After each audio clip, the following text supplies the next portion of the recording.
What's up, everybody? Welcome. Well, I usually say, what's up, true believers, don't I? Welcome to Greg's Comic Book Club, issue number 18. If you are joining us live, thank you so much. My name is Greg. If you didn't know, each and every month on patreon.com/kindafunny, you give us a $1 bill, maybe a loony, depending on the conversion rate, maybe a pound, depending on the conversion rate, because Lord knows I don't fucking know how any of that works. Keep going. If you give us $1 on patreon.com/kindafunny, you get an exclusive show that goes up nowhere else, only here, just for your eyes only, called Greg's Comic Book Club. This is issue 18, as I already said, and we wanted to publish it on Wednesday. It's always supposed to go up the first Wednesday every month, but then this month, this Chloe girl came to visit, and like the week got thrown off, and there's a bunch of other things people are doing, so it's just like recording kept slipping to where it got to be the first Wednesday of the month. So I figured, whatever, we'll do it live, meaning that we can just live stream the video to you as I record it, and then on top of that, the archive then just goes up the same day and you don't have to worry about it. So it's just up there ready to go. What we are going to do, you will get two different messages. If you saw this live recording message and you're here, great. If you didn't, you're for some reason tuning in, we're still going to put this YouTube link, because this archive link will become the real link of the show, up along with the downloadable MP3. So you will get two things about Greg's Comic Book Club today. So that's the thing, Kevin. They need to be able to, Cool Greg needs something to rip the MP3 from. That's fine? Yeah, I got it. All right, cool. Just making sure. Also, it would have been way too late. I'm aware it's way too late. You asked me beforehand, does this need to be locally recorded? I said no. If it gets archived on YouTube, everything's groovy, gravy, great. I'm locally recording it via OBS. That works for me. So hey, everybody. Welcome to Greg's Comic Book Club, issue 18, or as I like to call it, we're back on track. Happened on the month. Back on track. Happened on the monthly basis. You did your comic book. You wrote it. Fuck off, Kevin. You know what I mean? Don't come in here being one of these Metal Gear Solid 5 Platinum kids. Persona 4 Platinum kids. I don't need your shit. I'm fucking hilarious. Housekeeping for you before we get into the show and talk about Paper Girls, the entire run. First off, We Have Cool Friends is up right now. It's Kieran Gillen. He is, of course, the writer of Die, a comic book you know I can't get enough of and talk about on this show all the time. He's also the author of The Wicked and The Divine, which is ending soon. He talks about both books in the We Have Cool Friends. Basically, the We Have Cool Friends is an hour and a half long comic book club just about his comics. If you missed it, you can get it, of course, youtube.com/kindafunny. You can get it on podcast services around the globe. Also worth pointing out in housekeeping here for you, Daniel and Jared. And I think that because it's not Jared, I believe, on Patreon, had an interesting comment on the last Greg's Comic Book Club that was basically, hey bro, what happened to the fucking pull list? Because you remember in the old days of the Comic Book Club, I'd put up one thing that was like, hey, here's the pull list, everything I'm going to be reading, and then here's the actual the discussion thing that was walled. That's still walled. Bronze, if you want to be part of the Comic Book Club, patreon.com/kindafunny. You go there at the bronze tier, you can go leave your reviews for stuff, where you've been, all that jazz. So I had two different posts up. And then, if you remember when we started up, I eventually was like, I'm bad at updating the pull list, number one. And then the last two episodes, I've been light on reading, so I kind of didn't do the pull list anymore. Also, I thought nobody was reading the pull list. So to see Daniel and Jared say, hey, where's the pull list? It's helpful for us to know what to read. I was like, oh, I didn't think anybody was actually following along with what I was reading. I thought they were just reading their own things. So that's a mistake on my part, and I apologize for that. And the pull list will return next month. However, I imagine it'll be similar to the last couple months, where it's going to be sparse. Usually, it's last episode was very much about required reading. I assume I know this one's going to be very much about required reading and the fucking Walking Dead. We'll get to that in a second. But I can bring back the pull list. I can put it up. More Patreon posts for you. Sorry for that, Daniel and Jared and everybody else who was like, hey, this sucks. I thought it was I'm not throwing stones. I thought it was self-explanatory. Required reading's the big thing. We'll see you next month. But even that, I guess, if you're listening to the episode, remember the episode, maybe it's easier to have a post. The post is coming back is basically what I'm saying. You'll have it there so you can see what you need to be reading. And then, of course, still in housekeeping, remember events. There's a whole bunch of different stuff coming up for the Kinda Funny crew. Tim, Andy, and myself are going to the Canadian National Exhibition. It is next week as of recording this, August 16th through the 18th in Toronto. If you're there, come out and see us. And then, of course, PAX. We're going to PAX in Seattle. And when I say we, I mean me and Jen. I think Goldfarb's walking around too. I'll be playing Pokemon Go a lot. But there's multiple panels going on there. The three now that have been announced, right? So not even a PAX panel. Friday in the morning at 9 a.m. I'm doing the Guild Wars 2 reveal of their next swatch of story content. That's actually off-site at PAX, so if you're in Seattle and want to come to an event, you can look it up. It's on my Twitter. It's on the Guild Wars website. You can get part of that. Then that afternoon of Friday, 4:30 p.m., we're doing the Kinda Funny Games Showcase PAX Edition, where I'm coming through with like 10 different games to show you with deep dive interviews, whole bunch of gameplay. It'll be a lot of fun. And then finally, or not finally, there's something something else happening I can't talk about. And then Saturday night, 9 p.m. is the Kind of Funny inner website, or inner site, I call it, championship, where we play for a whole bunch of different people like Imran Khan from Game Informer and Sydney Goodman from IGN. And people of the ilk come out to play for the Per Schneider trophy. I want to call it, memorial trophy, but Per's very much with us. I'm getting a beer with him soon. But 9 p.m. at PAX, Saturday night. There's something else happening that I'll be able to tell you about one day, but that's not today. Instead, let's start the show with what is and forever will be the best thing I read this month. Of course, the required reading, which we'll get to in a second, is Paper Girls. All of it, issues 1 through 30.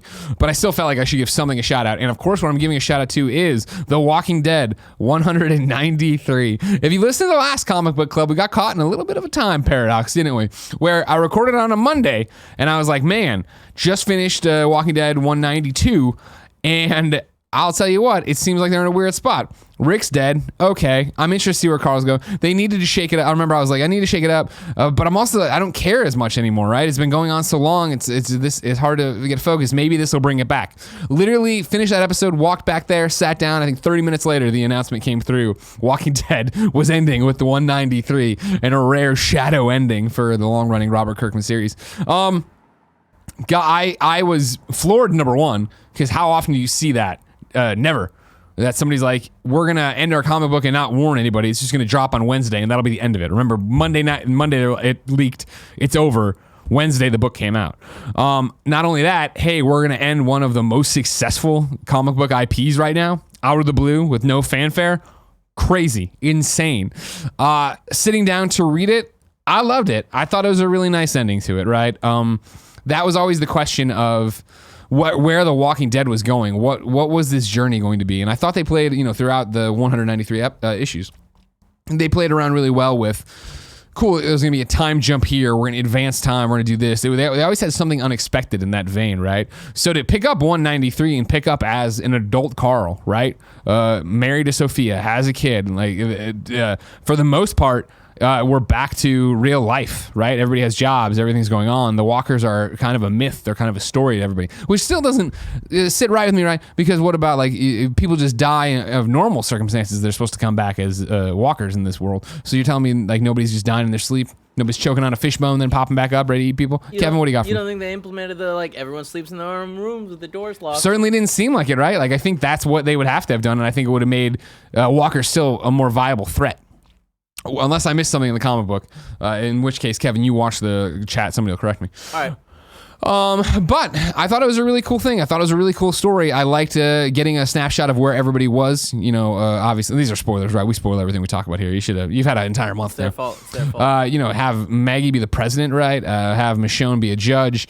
Have Maggie's shitbag kid be another shitbag kid, like we've seen so many times, right? This kid's baby, they take too good a care of him, and now he's going to be this asshole walking around with a bunch of walkers, like a sideshow attraction. These things that could basically that brought down humanity. He's going to. There's money there, though. There is, and that's why I like to see, Carl and him butt heads. And Carl, first off, kill the first one. You're like, no harm, no foul, of course. That's what you should do. But then, of course, to go on and just massacre the rest of them, very awesome as well. And then get off scot-free, of course. Perfect. That's what it should be, right? Rick Grimes' kid. I thought it was cool to see the lasting impact of Rick. I thought it was an obviously fantastic way to end the series all over, of Carl sitting there reading The Walking Dead, or the Rick Grimes story, I guess, to Rick's granddaughter, his daughter. Also really, really dug, and I understand it was very ham-fisted for some. I really liked when Michonne basically recited everything that's always in the back of the book, like, how often do you really live? How many hours are in a day if you're not watching on TV and stuff? I really thought that was awesome that they put that into her words there at the end, because I've always liked that speech at the back of the graphic novels. If you know what I'm talking about, the back usually has them on it. But to see it interwoven into the actual, I guess, storyline or mythos, right, of what The Walking Dead, the comic was, and that was a really nice touch. So overall, especially for me coming off of Last Wing, where I was like, man, I felt like it was weird to kill Rick because I'm just like in this place where it's not what it was in terms of impact. I thought to finally then give us this definitive issue, it did have the impact. It was sweet. It was nice. It was just cool to see life goes on and that Carl's in a better spot, but still has so many different issues and things he's dealing with, and like being a man out of time, right? In the way that so many people have already forgotten what it was like to be out there.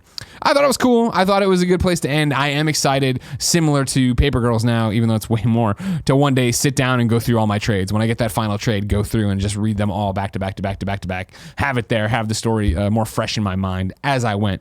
However, Riley O'Neill wrote in to patreon.com/kindafunny for Greg's Comic Book Club and says, lastly and definitely not least, I cannot talk here without discussing The Walking Dead, the comic that helped start my love of this medium back when I still liked the show.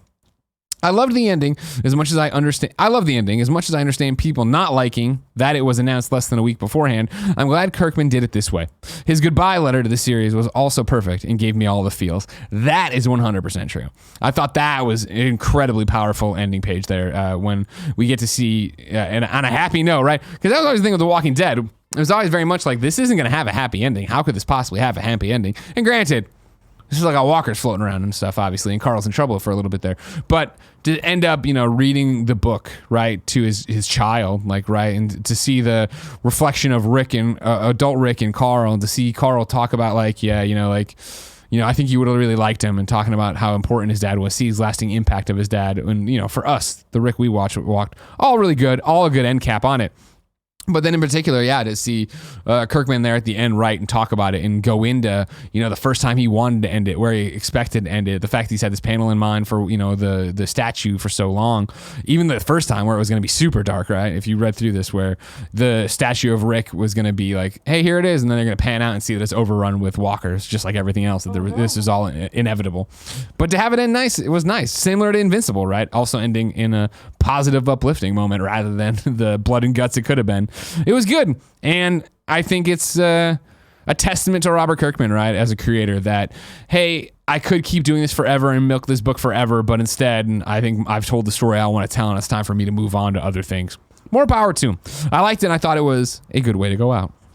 Speaking of a good way to go out, Greg Way, let's get into required reading. Paper Girls, issues 1 through 30, the entire run of it by Brian K. Vaughan and Cliff Chang. The one thing I want to point out here is I want to apologize. I want to apologize for the expense. Of course, I have all the Paper Girls piled up. I've been buying them since week 1. So for me, I've talked about it before that I wanted to do the entire run at some point.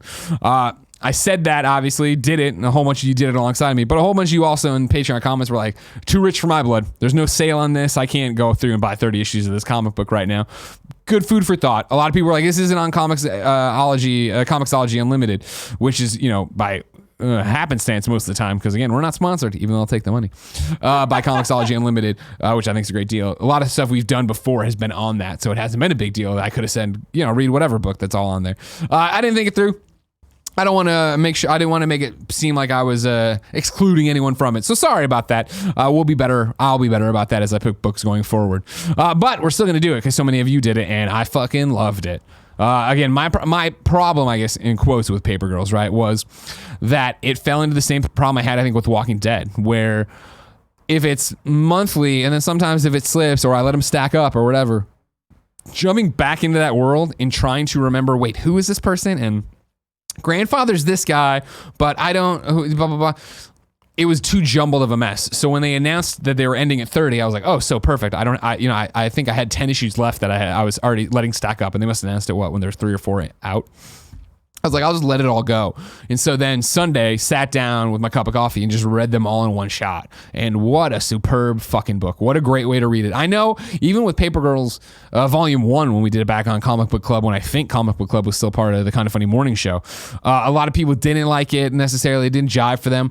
This book jives so well with me in terms of, I love the connection of the 4 girls. I love each one of their characters of it. I love the them being in the 80s, obviously, is a really cool thing. I love this weird time travel. Aaron meeting future Aaron. Aaron meeting Aaron from the far, far future. Like, there were so many cool, I'm a sucker for time travel, and there were so many cool time travel plots in there, and then to see the way it evolved all at once, that was the best part. Because even rereading the books, the ones I already read, so I'm reading the first 20, getting in there where I know I've already read this book, seeing a name in a word bubble and being like, oh, that's that person from back here, or seeing like them reference each other because there's so many different timelines, right? Where there's grandfather from the end, the middle, and then the beginning of his life, and putting that all together, reading, I'm like, oh, I get it, and I see why this word would have mattered, and I see why this name would have mattered. To get all the way through it, I was super invested. I love the art, I always have. I love the colors of it. I love the narrative and what the girls are each wrestling with, right? Like, I think it's so cool when Tiff, and this is, embarrassing obviously for my life, but when Tiff has that moment of realization with Arkanoid of like, I wasted my whole fucking life playing this game. What was I thinking? Right, so she's just a kid. But there's that, right? And then KJ wrestling with her sexuality and what that means. Mac, having to deal with the fact that she's going to die, right? Like, that know that. And then Aaron in general, seeing herself and like getting to have that older Aaron, like, mid-30s Aaron, or 30-year-old Aaron, right? Talk to her 11-year-old, 12-year-old self, whatever it is, 13. I love that thing of like when older Aaron hugs younger Aaron, is like because she finally says like, no, your life looks awesome. I love our life. All that's great. The problem, of course, is landing that ship. I think reading all of it all the way through, like I'm reading and it's like you can already see, even though, whatever we want to believe about time travel, like, okay, cool. So clearly they're all going to lose their memories. They're all going to get their mind wiped at some point, right? Because that's how this has to be. So when we start hurtling towards issue 30, and it comes fast, I feel that we turn that corner, especially like when they have the standoff with grandfather or whatever. Like, I was like, okay, how is this all going to actually play out? And then it kind of plays out the way you thought, in terms of like, okay, cool. Like, I don't know how we're gonna get there, but we're gonna get everybody's memories wiped, right? And so for Aaron, right, to sit there with the recorder and like repeat that they're not just paper girls, they're friends. They're not just paper girls, they're friends. And then have them start having that dream. And that was also cool of like, even in the beginning of the book, reading it, and so many of the issues start with them in a dream and it turns into a nightmare. And you're like, what is the significance? Where is this going? To get, to those last few books, get introduced to the far-flung future girls and them talking about like, this is how it is, but when we push it through, they inevitably become nightmares. We're trying to give you this message. I thought that was a really, really cool idea. And then to have it, in issue 30 pay off, because, it's... Issue 30 is the epilogue, right? Like, issue 29 is all the action. Here's how it ends. We're going to finish it. Issue 30 to be, hey, it's the night again. And see the little changes. Again, stuff maybe I wouldn't have remembered reading through it, right? Where in issue 1, like, when Mac rolls up on the teenagers threatening Aaron, right? And she drops the hard F, to then get to issue 30 and have that scene replayed. But for some reason in the back of Mac's mind, right, she goes to say it and then stops and says something else, another insult to him. Like, those were the cool little lasting things. That's what I enjoyed of, Mac waking up in her dream and them almost getting the walking in as the Terminator for Tiff, right? Or Aaron, and saying, hey, like, this is we're not just paper girls, we're friends. But Mac also realizing she likes KJ based on all these things that have happened before. Like, so well done, so many little touches in there, and I like that. And this sounds goofy, I guess, because the story's so complicated, that the story between the four girls was so simple that it was able to, I understood the motivations as that book went on, right? Of obviously Max trying to figure out how to save herself from leukemia, KJ's dealing with sexuality, right? Tiff's trying to have a life worth living, Aaron, of course, trying to be the leader here and figure out how to get everybody back to where they need to be, and also eventually continue on. To see that it isn't even though I said, it's pretty, they're going to lose their memories, right? It is a no fate but what we make kind of thing, right? Where I loved the way they did those final few pages too of, all right, cool. First Tiff's going to quit being a paper girl. That's different. But then they start doing the pan out and they get all the way to the world. And then Aaron screams, wait, and they all come back together and like, let's ride a little bit more. It's showing that they are, knock on wood, going to become friends and keep that going. And they have changed the time stream the best they could. I had a great time. But I'm sure you're tired of hearing me rant about it. Let's see what all you thought about it. Jericho wrote in. He starts with volume 1. This is my second reading of the book, and I have to admit, I liked it much more this time around than my first read. Maybe it's the fact that Stranger Things hit home for me in the time since I was reading this, and then and now. The 80s, the time and space traveling, the monsters, the friendship between the girls you see on the cover, it all fits. The pacing of the book is very quick, but not too fast either. The story plays out pretty much in the same location for the whole duration of this volume, and I love when characters are limited to as few places as possible. That lets me appreciate the surroundings of the main characters a lot more, and I don't have to deal with quick changes every time I turn the page. The only thing that didn't appeal to me that much was the coloring. The art is great. It's just the palettes that were being used don't do it for me, unfortunately. Ooh, boy, do they do it for me. I love that neon. I love that pink. I love the green. I love the red of Mac's hair. I love this book. The Paper Girls are so much fun to follow around on their weird journey through space and time, and I liked it so much this time around that you never know who. I liked it so much this time around you never know who you should trust. Obviously, we are following Erin from 1988 as she is the one, but with Erin from the future and clone Erin in this whole play, it's getting a bit complex, and I couldn't have asked for more. This is so much fun. Again, I like in the first book because he broke it up by volumes as he was reading. Most of the story happens at one location. And he really likes that. So he's going to keep going. Can't wait for the next one. Magnus Apelin wrote in, I would like to thank the Kinda Funny guys for introducing me to one of my favorite comic runs. It is so good. And I think the size of the whole run is perfect size, easy to recommend. P.S. Angry Greg voice, make the TV show already!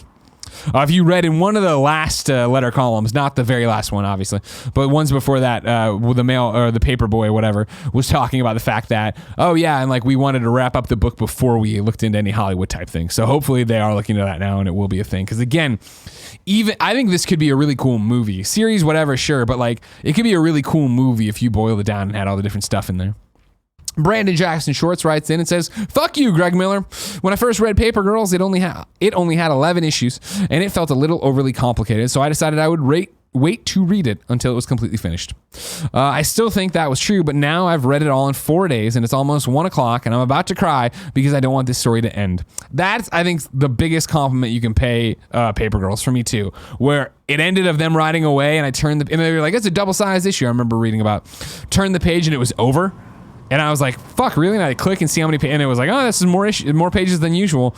But it went so fast. And then I wanted more. So, but now I am left with that vision in my head of them just riding bikes together, right? And being just friends and not having to worry about the fucking end of the time stream on their shoulders. I like that. Back to Brandon, though. I definitely think it does too much setup without enough payoff, though. If I hadn't read it all at once, I would have gotten frustrated with how many times it hints at something how many times it hints at something new without explaining any of the other mysteries that have been set up. But since I did read it all at once, I really enjoyed this story and the relationship that develops between all of the characters. I always have a soft spot for characters who aren't afraid to express themselves, so KJ's feelings for Mac were a particular highlight for me. I liked that no matter what happened, KJ never apologized for her sexuality or tried to hide it from anyone.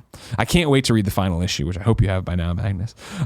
Agreed. That was also a really nice thing about it, I think, too, of, KJ, why would I kiss a girl? Oh. Like it puts it all together for her, and I saw someone in the comments of the book write in and say like, that speaks to me very much in terms of my own sexuality and how I discovered it. So it's cool to see that reflected, but then it is cool too that like when Mac's really fucking obtuse about it and gross about it, KJ's not like all right, cool, well, this is who I am, and you gotta deal with it. Riley O'Neill writes in, I'm rereading it from the beginning as I forgot what happened, and so far, while it's my least favorite thing it's my least favorite thing of Brian K. Vaughan's I've read, it's still a good time. I feel like the first trade was lacking focus, and as a result, I didn't feel as connected with the characters than what's going on. Thankfully, I'm getting more attached to the characters now that it's actually starting to make sense in Volume 4. I'm just about to start Volume 5, and we'll finish it before the weekend's over. I'll edit more opinions afterward here. So I finished it in the morning of August 2nd, and while I still enjoyed a lot of the characters' growth and parts of the story, it felt unnecessarily complicated and hard to follow at times with all the clones. Future versions of characters and so forth that I spent long periods confused as to who some people were and what time they're from. Thankfully, the relationship between the Paper Girls is strong enough that I loved the ending and eventually understood some of the things that confused me earlier in the story. Again, I wonder how much, this book benefits from just being collected now and being done. For me, that was the turnkey thing where I obviously was reading Paper Girls originally issue by issue by issue by issue. So for the original comic club, when we said, hey, read volume 1 of Paper Girls, picking that back up and jumping back in, I already knew people. I wasn't even sure what 6 issues it was going to be or whatever. And then I can totally feel, like I said earlier, like later on in the book, months have passed, I'm picking them up and trying to figure out what's going on. I feel collecting them all together, reading them all one way, gave me way more insight and my ability to keep up. The clones never really confused me. I loved the little nods, like when the one guy at the convenience store wouldn't open it, and he's like, the dinosaurs are fucking back. And you're like, oh, you're that fucking kid from the first issue that I would have never remembered, right? But I remember it because that was, an hour ago that I was reading that issue and I saw his name tag, and I was like, that's a great callback. I love the fact that they're doing that. Parker Luckenbach writes in and says, this series is a mixed bag for me. I picked up the first trade when it released and was super excited for it, but was disappointed.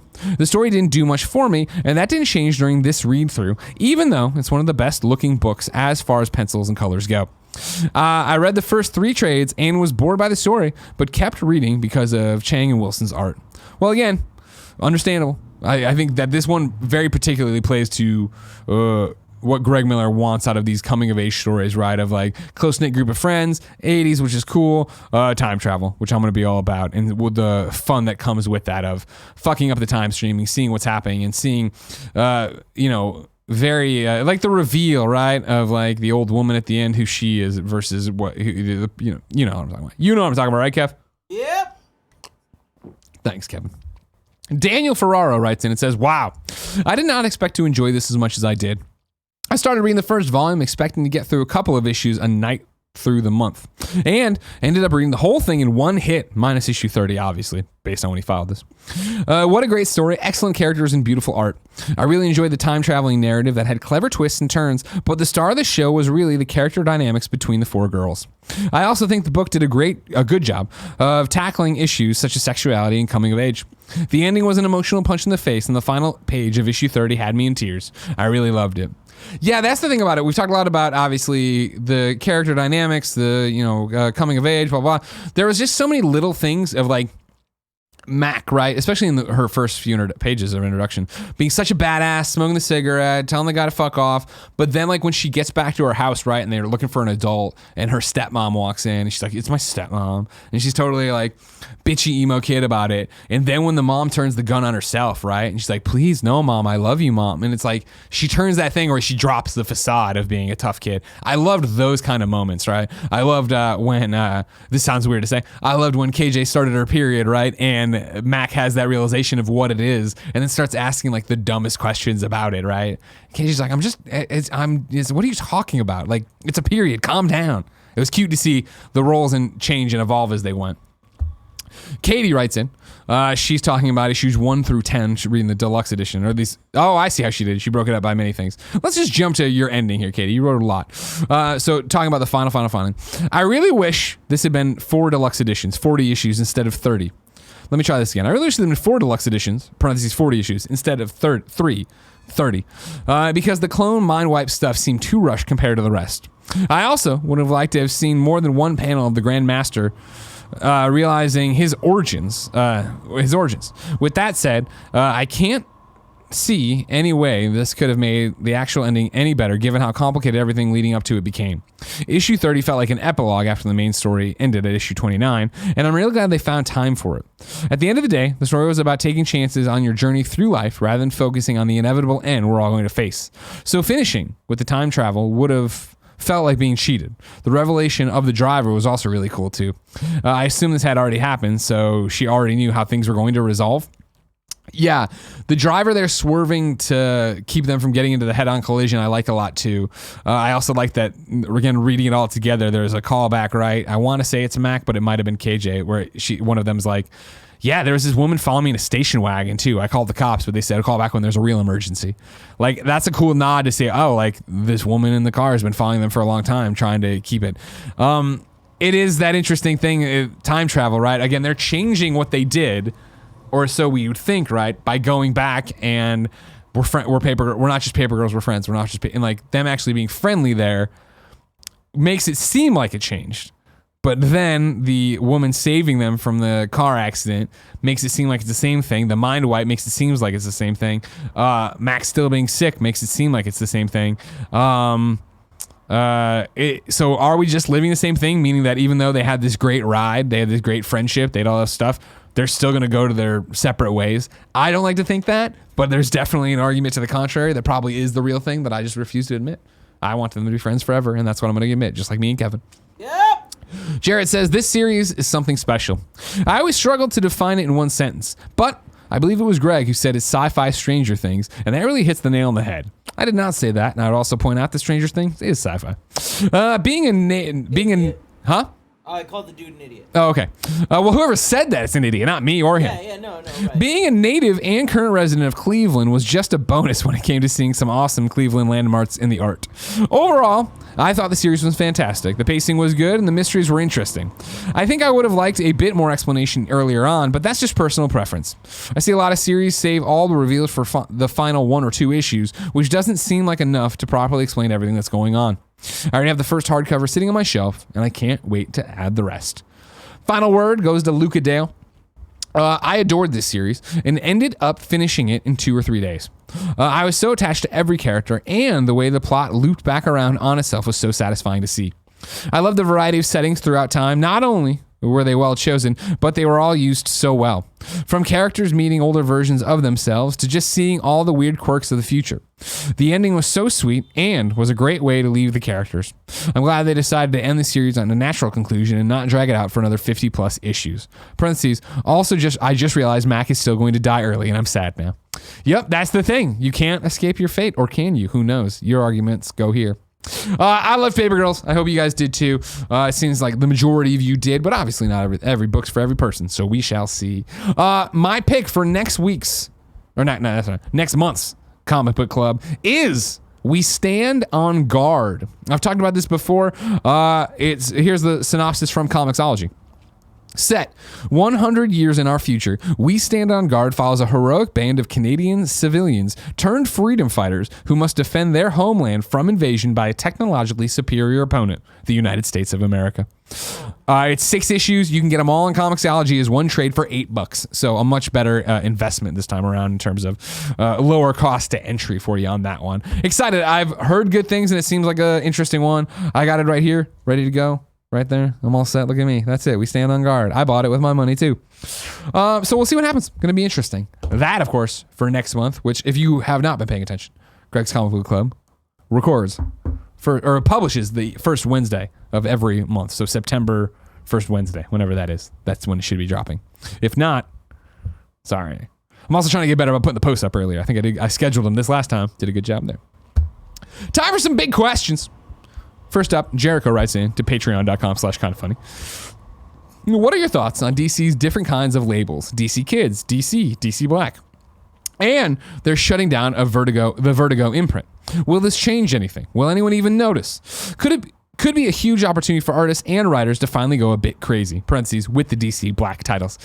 Yeah, Jericho, I think that is your nail on the head on that one, right? In terms of the Vertigo stuff, Vertigo's come and gone before. It going away now, I don't think just gives it a chance to come back later. But it's also, most Vertigo books, I don't think, and I could be wrong, obviously you haven't, don't need to be ongoing, right? I feel like letting a Vertigo book, a weird book, something like, Batman Damned, come out, do its thing, and then go. And I know that's a Black Label book. I'm saying, though, similar story, right? Or Sandman or whatever.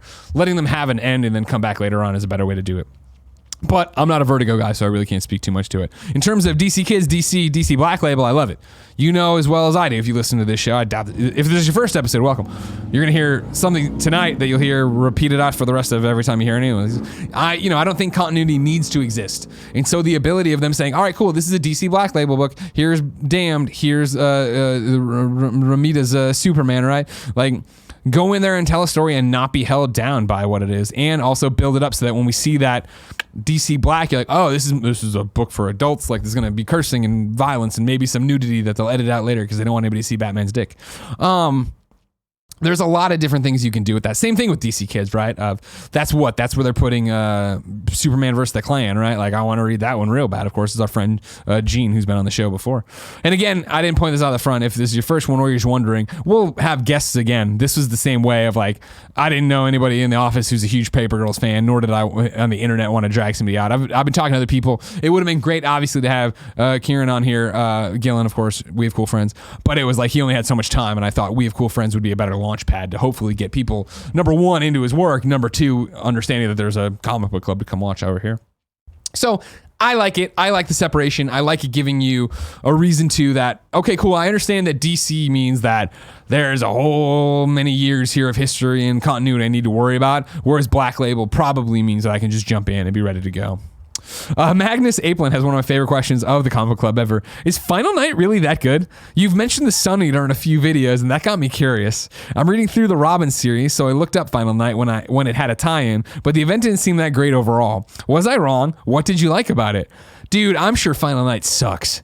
I'm sure Final Night is garbage. At the time, being somebody who was so invested in the DC universe and loved all of that, it was cool to see, this, hey, Superman doesn't have powers, the world's freezing slowly, what do we do thing. But the moments I remember I've talked about before in wheezing conversations of Wonder Woman on her earpiece to Oracle, where she's like, it's the end of the world as they know it, and they feel fine. And like, what a dumb line. And then she's like, what do you mean it's a song? Like, I remember that because it was so bad then, let alone now. And then I think Final Night's only, the Sun Eater, what a terrible fucking thing. There's like some weird cloud that's eating the sun out there. Horrible, stupid. But remembered, of course, because it was Hal Jordan's redemption moment, right? Parallax is awesome. Hal Jordan going off the deep end and killing all the Green Lanterns and becoming a villain is awesome. So for him to come out and, even though they got retcon it and screwed it all up, him come out and give his life, right? And come up there and do the, in Blackest Night and like suck in all the thing and fight it back and give his life to save everything. Also bring back Ollie like in that one frame and they let it cook for years and years and years. Awesome. Oh, that was awesome. Final Night itself, I'm sure is garbo. I can't imagine it being good because I've never read it again, nor do I think you need to go do it. Riley O'Neill says, as I mentioned later, I am loving Batman No Man's Land for many reasons and was wondering what great Batman stories I should read from the later 90s, other than Nightfall, as that was the second comic I ever read. How far do you go into a series? Oh, and the second question, how far do you go in a series before you decide to give up on it? I read the first issue of Die, and I didn't like it at all, but I have the other 4 digitally. Well, let's start at the end and work our way backwards. If you have the other 4, read those and then cancel your subscription if that's what you did. Read those 4, and if it still doesn't get you, I'd say get out. And how far do you go into a series before you give up on it? I mean, that's a big question, obviously. I think about all the things I love, right? Where like Invincible, I tell you, always read till the first big like twist, and you'll know when it happens because it's unlike any other twist you're expecting at that point. But that comes early enough. But I love that book, so that doesn't count, right? For the books I drop out on, it's usually, honestly, if issue 1 has a cool premise, I guess Deceased is a great one, right? I love, as you know, Tom Taylor. I think he's an amazing person and author, and so. He's on a DC book again. That's fucking awesome. I pick up a number 1. I'm like, this isn't what I want. Number 2, this isn't what I want. I think it was number 3. Chris Anka, friend of the show, of course, a comic artist. He had texted me on release. He's like, I think this one might be more what you were looking for. And I read it and I was like, I still don't like this book, right? Like that. I'm still going to keep reading it because I'm a sucker and I love DC and it's Tom and it's at the end. It's like a mini series, right? But if that was an ongoing book, I would bounce. And that's the thing is like, there was some weird book where a girl was having sex with the devil or something. I don't even remember. They're going to bring it at the end of the world. It was hot, Kevin. But I forget why I gave that a shot, and I read 1, and I was like, oh, this is garbo. This is bad. Don't need this, and I never came back to it. You know what I mean? Again, hot, Kevin. How graphic was it? No, you weren't seeing like ding-a-lings. No, I'm out. Oh, okay. Sorry. Okay. I'm sorry. Batman's dick was more graphic than this. But I'll show you some stuff sometime, Kevin. My private reserve. And then late 90s Batman stuff. Woof, you're reading No Man's Land and like No Man's Land. Great. Growing up, I was obviously a DC kid, so I knew of this stuff, but I wasn't really reading Batman. Robin is a great cause. That was before you. Magnus was saying he was reading Robin. Tim Drake Robin, I fucking adored. His book was great. All the spoiler stuff, I would say read that. Go read Robin. All the stuff with him, coming of age, being a boy out there. Working that pole he's always gone.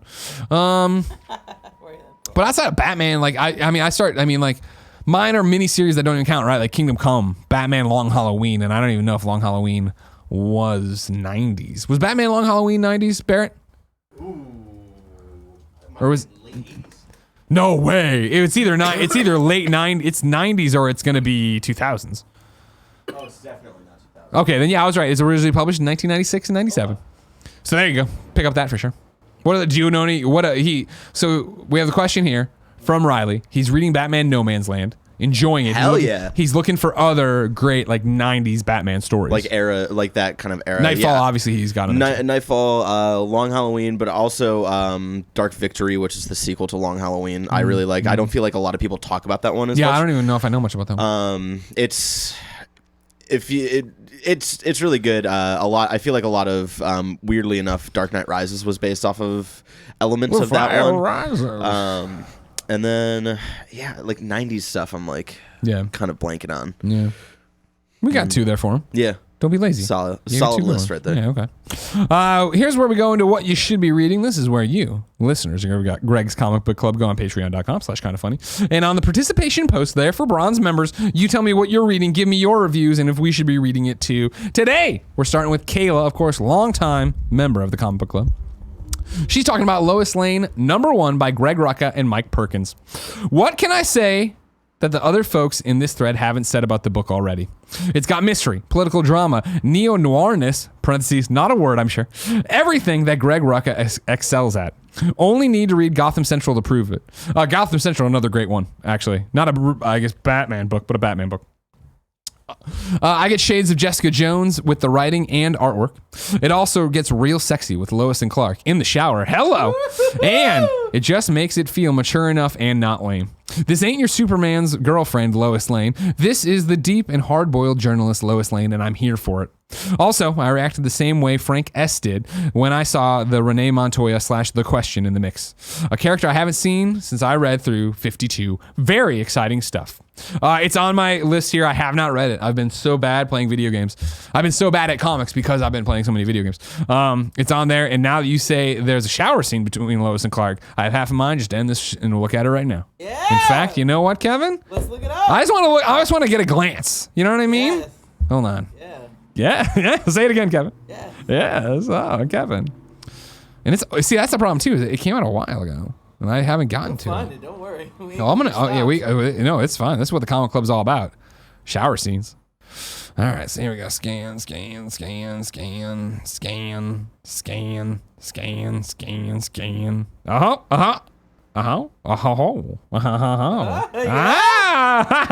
man. Oh, Kevin, it's a whole page of them in the shower. Hell yeah. Oh, are they making out at all? Yeah. Well, the final panel in it is them making it. All right, screenshot it for me. Okay, hold on. I'll slack it to you. I was just kidding. Listen here, you fucking perv. You want it? You're gonna get it from me. Joke. Kevin, I'm sending it to Control. I'll find it if I need it. Kevin, I'm sending it to Control right now so you can give us a live reaction. All right? We're sending it there. We're going down here. We're saying kind of funny Control. There you go. See? The power of the iPad. I can do that for you, Kevin. Just for you. It's all for you. Now, I wonder. No. Oh, no. What? Go away. I saved it to my photos. Okay, so I'm not seeing it here. Oh, there it goes. It's coming to Control. Hold on. I want your live reaction. Oh, all right. You know what I'm saying? Jericho writes in to what he's been reading, and he says, Die Volume 1, Fantasy Heartbreaker. Wow, Die immediately got me hooked with the art by Stephanie Hans alone. The idea is very interesting. It is very interesting, although known, parentheses, Jumanji. A group of teenagers playing Dungeons & Dragons choose their dice and disappear. Now, again, you didn't read it closely enough. It's It's not D&D. It's a different game they invented. They all have different die. Where are they ask? Or you ask? In their own game. And all the consequences from within the game, they bring them over to the real world. Or is it the real world? Not for those kids, now adults. Now adults, one less arm and one less member of the group, they unwillingly head back into the almost forgotten game. Now, how did they get out in the first place?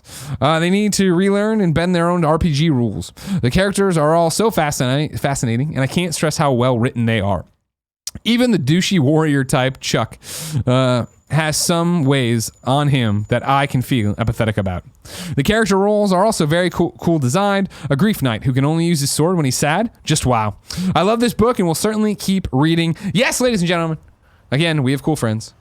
Kieran Gillen right now up. You can hear all about Die. I gush about it and know way too much about it and ask him a million questions about it. And I think all his answers are impressive. And for me, definitely stress that I think Die is one of the best books going right now. And that's a bold claim. And I know somebody else in the show already was like, it didn't click for me with issue 1.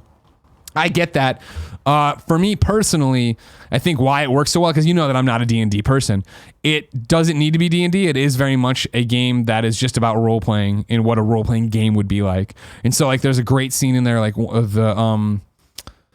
the cyberpunk in their group, right, only works if she has gold, right? So she's like down, her cybertronics aren't working, and one of the guys like, hold on, I think it's even Chuck, hold on, I'll get it. And they've already killed all these bad guys, and he just sits down and rips into this thing's chest, and it's not even a big deal. It's like 2 panels, puts his hands in his chest, then pulls out the gold, and it's like, oh right.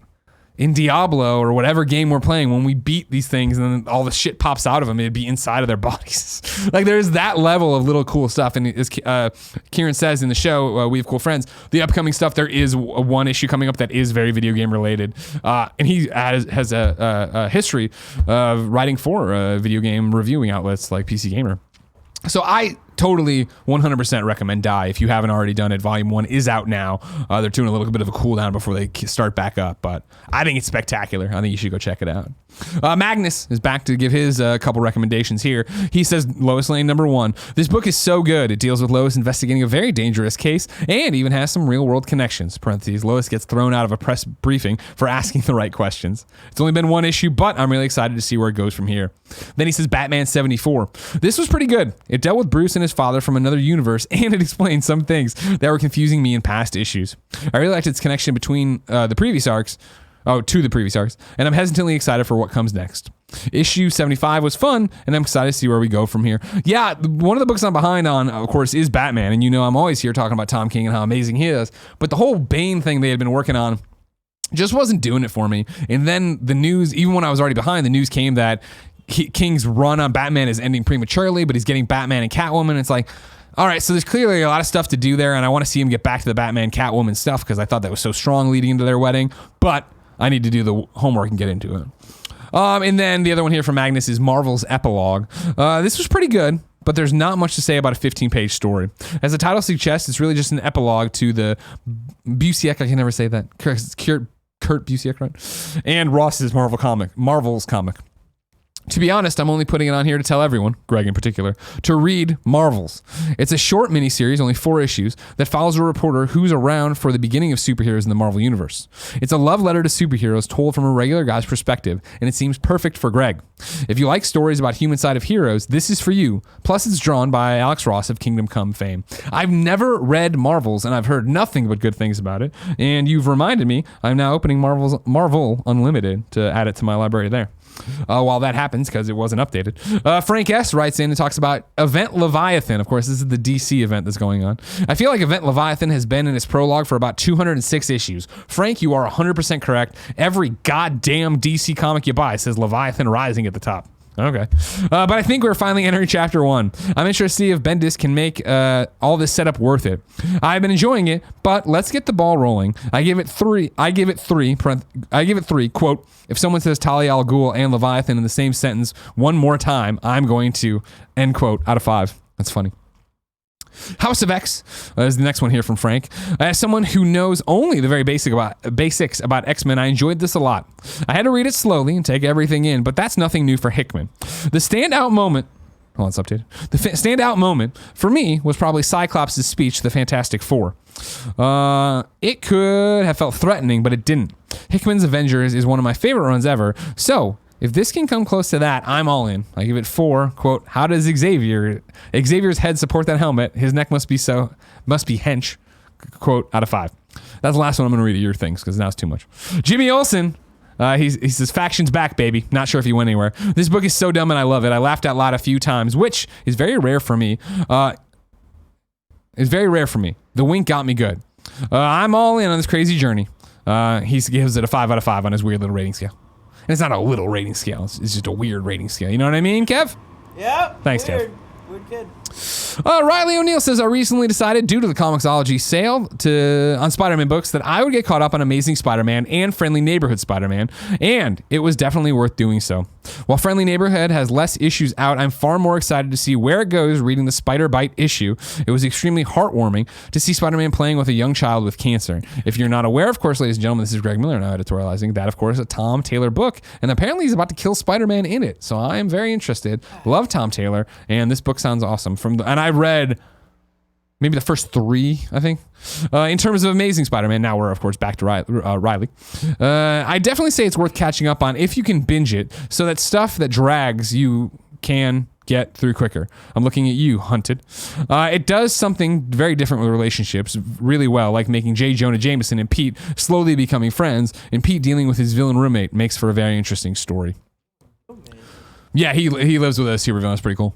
I've read, again, that was another one. When Otley came on that book, I jumped in, and I want to say I'm only 3 into it too. They've been stacking up, and they're into double digits now. It's been a long time.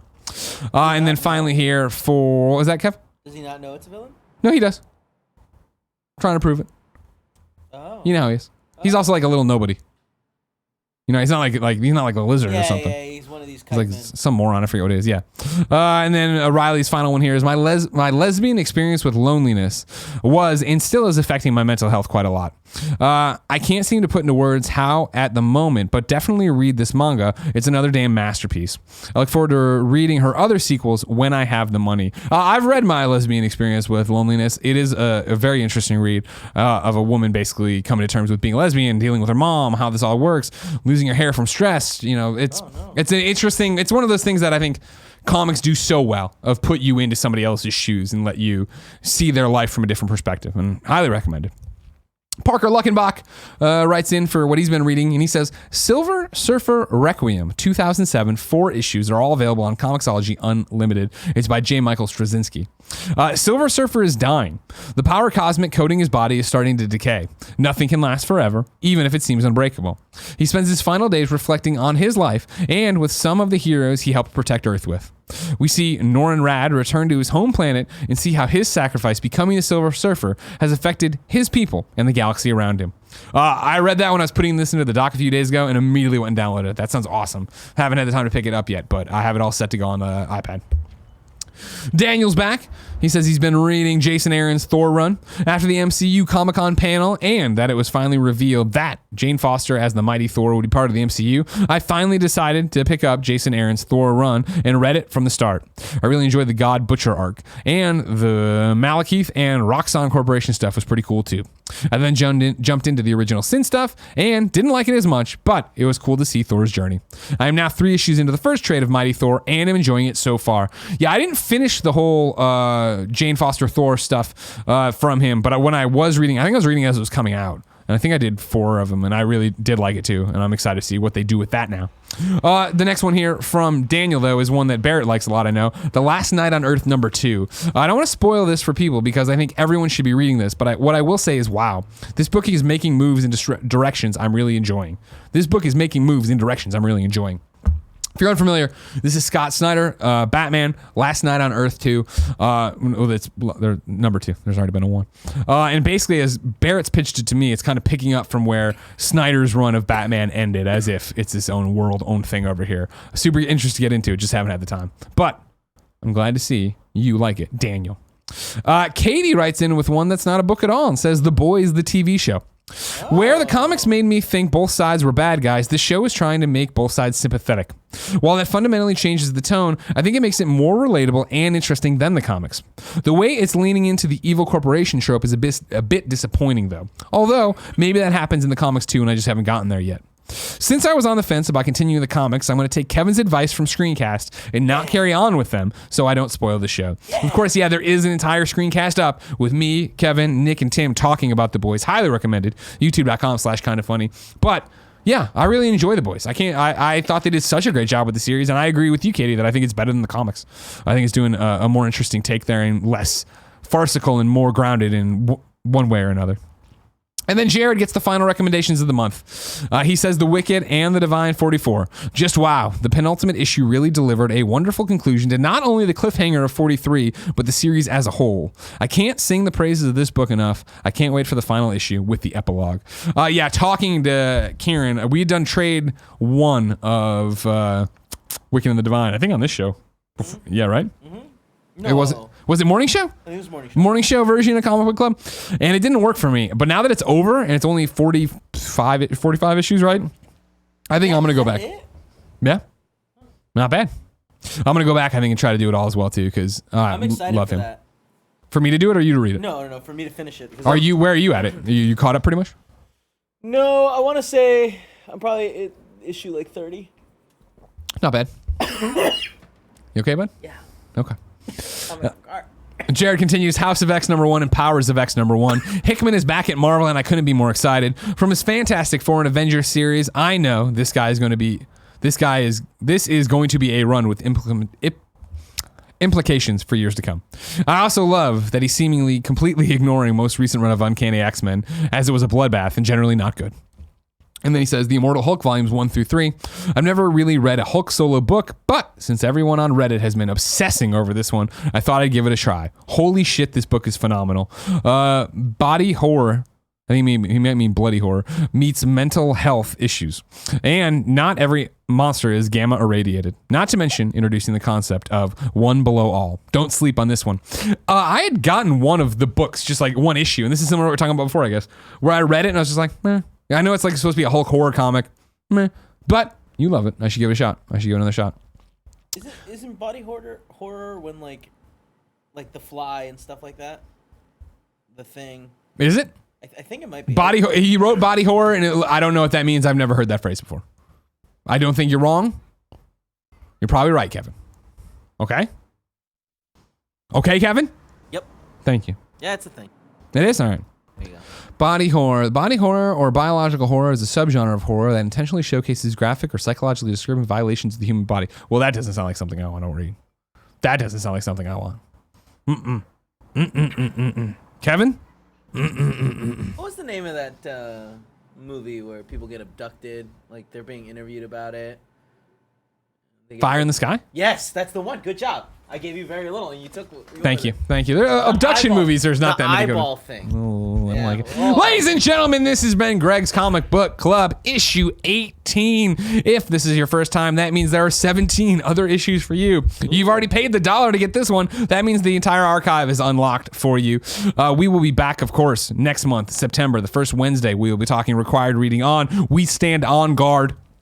You can pick it up wherever comics are sold. I think the trade paperback on Amazon is going for $11. Like I said, on Comixology, it's 7 something. It's great. Well, I don't know if it's great. I'm saying the show's great. I love doing it with you. Will I have a guest next month? Maybe. Probably. Who knows? Maybe I'll get a Canadian here. Talk about us running ruckshot over them because we're so amazing and we stand on guard. Even though it sounds like we're the bad guys, but yeah, I don't like that aspect of it. you know, just saying. I mean, You ever do this with your head? No. I'm doing it right now. Ladies and gentlemen, until next time, thank you for being a patron. This has been the Comic Book Club, and it's been my pleasure to serve you.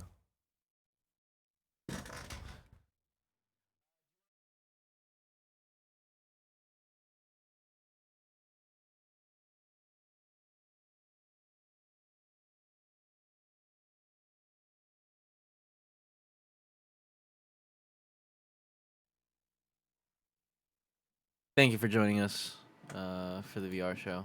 Or nope, comic book. God, I'm so tired. Comics Cast. I hope you all enjoyed that. Miller has to go use the restroom, and then we have to do the VR show, which will probably be on our other YouTube channel. I'm sure you saw the thing somewhere. So meet us there if you're part of that. If not, I don't know. I will see you tomorrow. Let's hug it out, dude. Anyone there? I'm gonna go.